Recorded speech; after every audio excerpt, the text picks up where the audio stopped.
Welcome to the course introduction of the NextWaveSTEM K-2 Early Engineering Adventures course. This course provides early elementary students with unplugged activities designed to build skills needed for digital 3D modeling. The course includes 15 engaging lessons with pre-made presentations, activity sheets, and lesson plans. No previous engineering experience is necessary. The course comes with a comprehensive materials kit including 3D doodler pens, modeling clay, craft sticks, cardboard sheets, and foam-shaped stickers.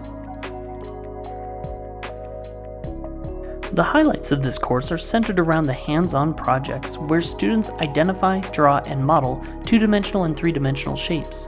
Students will engage in creative activities to build a sense for design, perspective, proportion, drawing, and sculpting. In later lessons, students will be introduced to the engineering design process to solve real-world problems. Introducing prototyping at a young age encourages creativity and innovation, improves critical thinking, and fosters understanding of concepts. If you would like to learn more about the Early Engineering Adventures course or other course offerings, please visit nextwavestem.com.